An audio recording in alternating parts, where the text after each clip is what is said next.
hi guys. Hello, Brett. First of all, I came in real hot. Yeah, Brett came in about 2 minutes ago. Yeah. Do you want to welcome Brett? Hit some traffic. At a certain point, I was going to have Chrissy interview me, but you know. I made it. You made it. Yeah, I wouldn't miss it for the world. No, I am actually honored to talk to you today. Spent some time looking at your panels in the past, and I feel like you take a very logical approach to marketing, but willing to take calculated risks. And I've just been impressed, just kind of viewing your career overall. Thanks, Brett. Yeah, and I do remember that Troy Polamalu commercial very well. Yes. That I have not talked about Troy in a while. Yeah, we don't need to unless you want to. Yeah, it's up to you. Who doesn't want to talk about Head and Shoulders? Yeah, actually, got to get out the questions, don't I? Oh, yeah. That's probably. Well, Brett, where are you from? I am from. Well, that's a complicated question. Actually, I was born in Philly. I lived in Philly for 14 years. There we go, somewhere over there. And spent a little bit of time in Hoboken, Asbury Park. I'm actually spending time in Maine right now, so I'm a little bit of a nomad. So, Okay. How about you?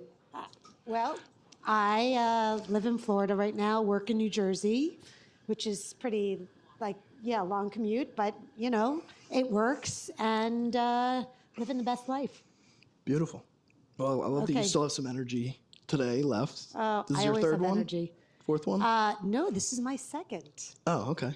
Yes. All right. So we got some energy here. All right. So let's kick it off. Do you want to spend some time just kind of introing, with your background, and I can give you a little background about myself? Sure, I know.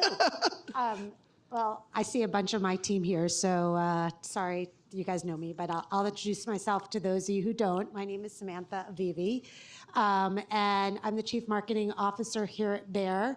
I've been here for 2 years, Chief Marketing Officer of North America, and I've also just recently taken on our global brand building framework.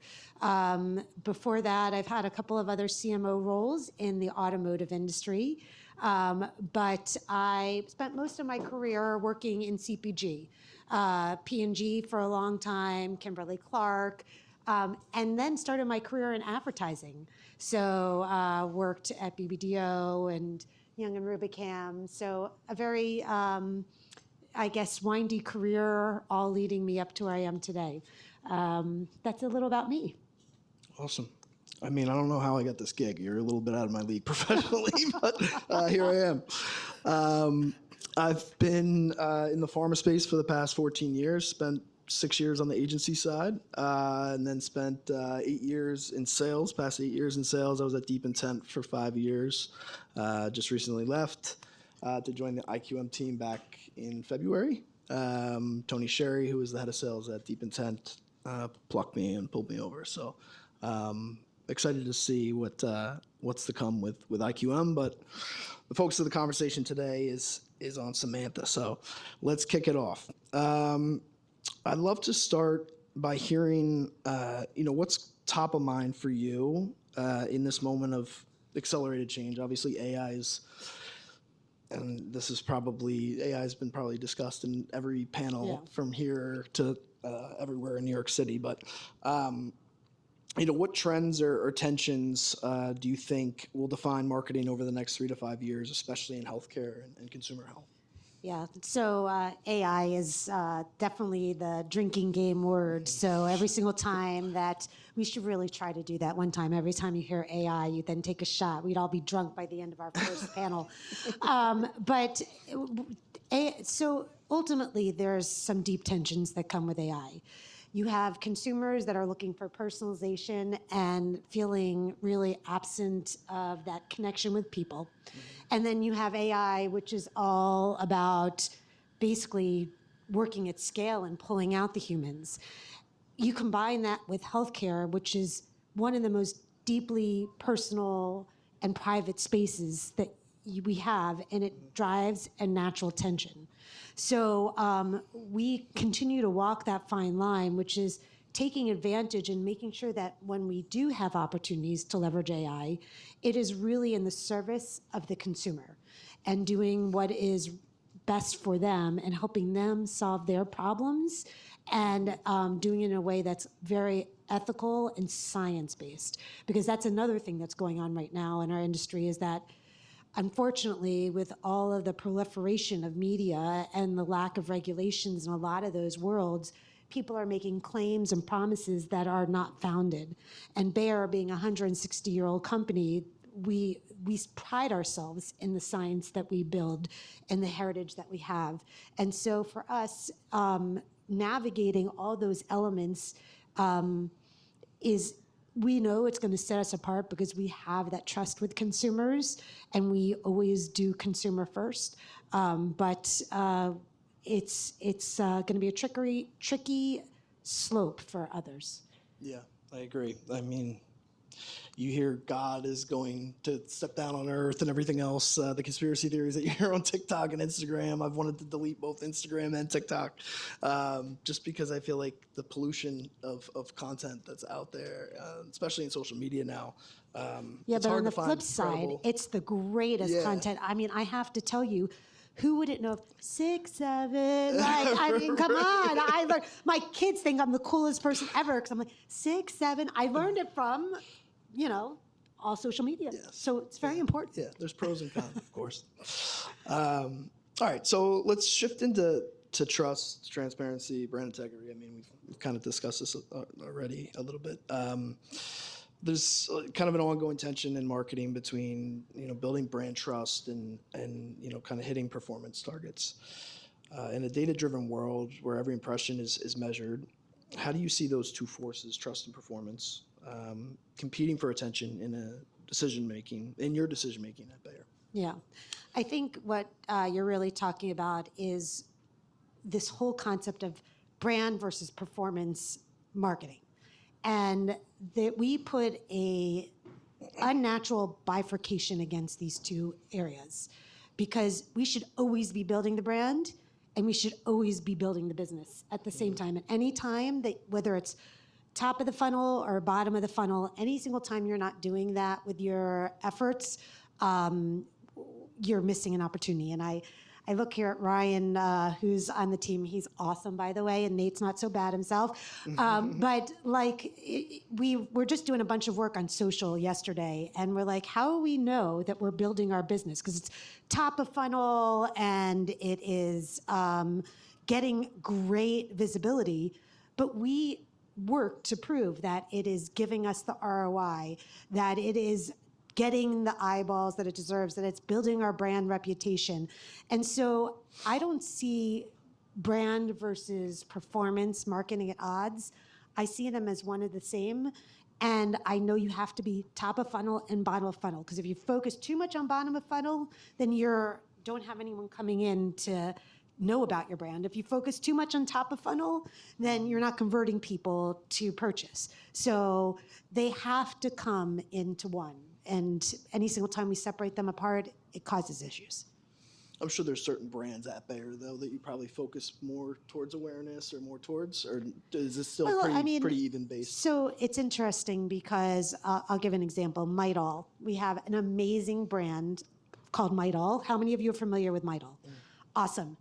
How many symptoms are there for when you have a period? Put your hands up. You think there's 3 symptoms of a period, 4 symptoms?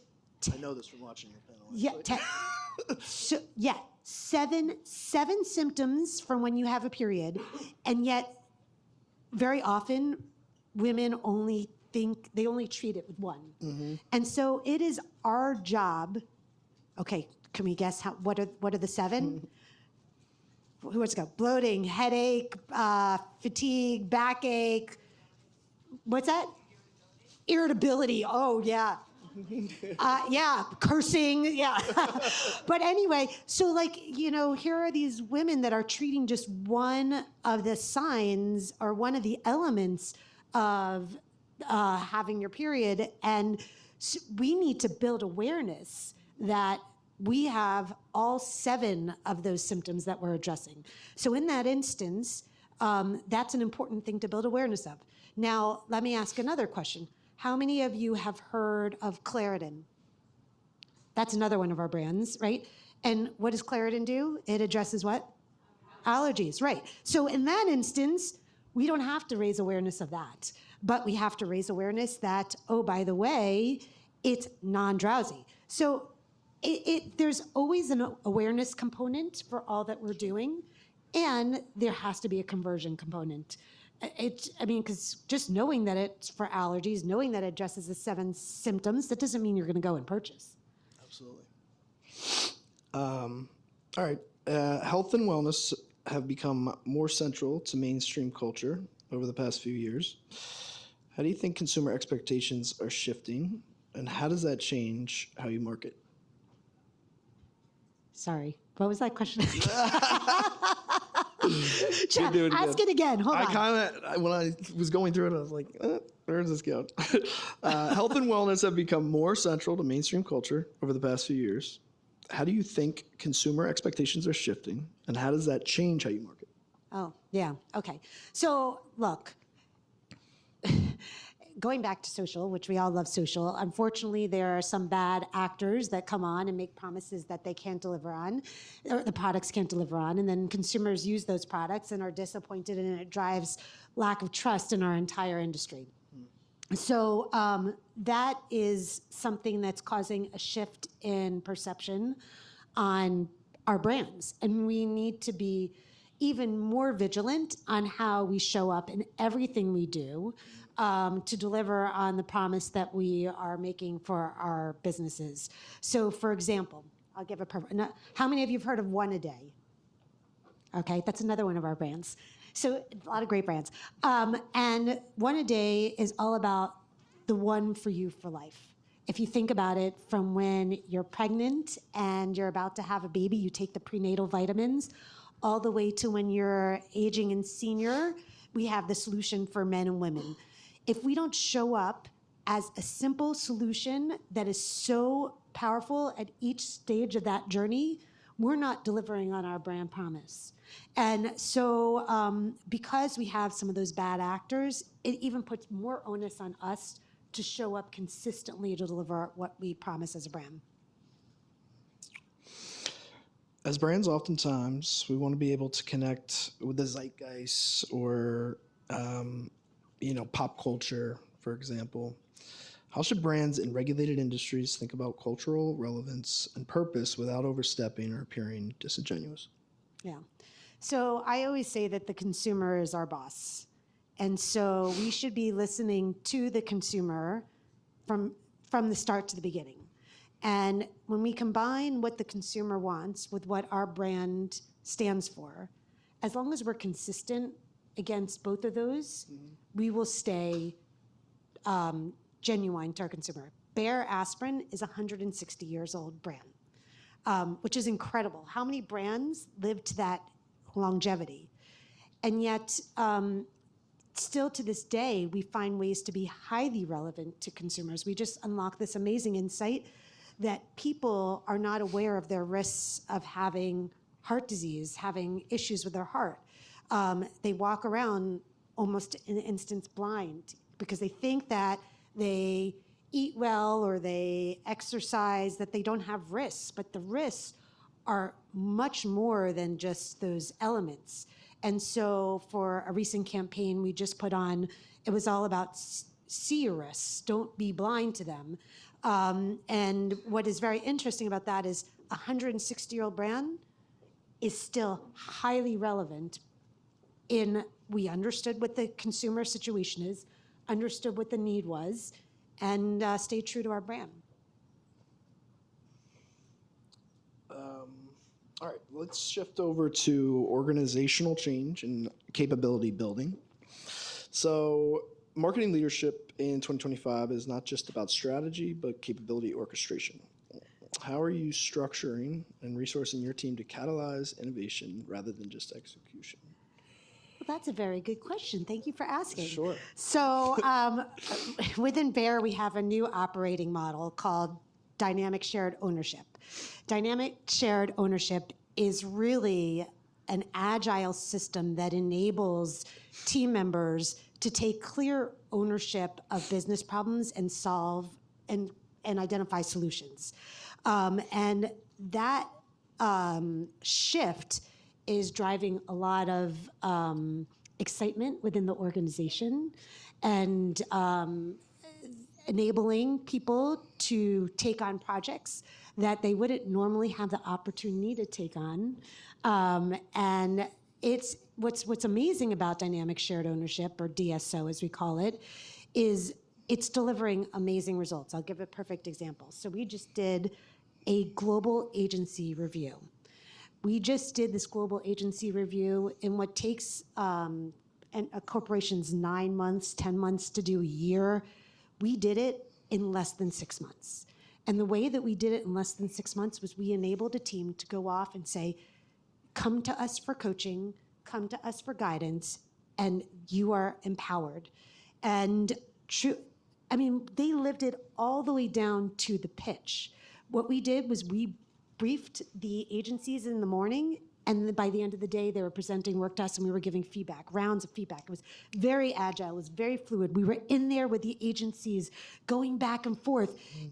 And we have delivered, at the end of this, it was like about a 4 or 5 month cycle, not only great efficiencies, not only great technology that's being built into our approach to creative, but the work is amazing. And we are so excited about the output that's coming out of this short cycle, putting our best people in there and unleashing them, letting them go. That's awesome. And you're in-housing some of your... We in-house our media. We love our in-house media team. They are amazing. And they are, when I tell you, they are award winners. We go to all these events, and they're like constantly being called up as setting the standard in the industry, setting the standard in how we're thinking about media. There's this one great thing that we're doing. Okay, I wouldn't be me if I didn't come up here and talk about poop, right? You guys know, I'm like, how many of you know Miralax? Yeah, that's one of our brands too. And so there are triggers as to when you get constipated. One of the triggers is when you are traveling. And so we have done partnerships with different retail medias that might have more of an understanding of when people travel, AKA United Airlines. They're like a retail media. And we now are targeting people that are frequent travelers, letting them know that they don't have to be constipated when they travel, and we have the solution for them. So I'm like now on a tangent with our media team because they're amazing. You should see the way we measure our media too. And the integration between the media team and the brand team, it's phenomenal. You want to talk more about the media team? We want to talk about poop? Do you know Alex Goldman? He was my first boss at the agency side. Alex Goldman, he's on the programmatic team in-house. Yeah, well, that's awesome. Yeah, good. Great guy. Anyways, let's carry on. As you navigate new tools, tech stacks, agency partner models, how do you keep alignment, avoid silos, and ensure speed of decision making? Yeah, we have a group of people that are specifically responsible for the technology. They're constantly working with our partners to understand what's next, what's better, and continuing to up our game internally to stay ahead of trends in the market. We just talking about AI. I think this is like the 4th time. You could take another shot.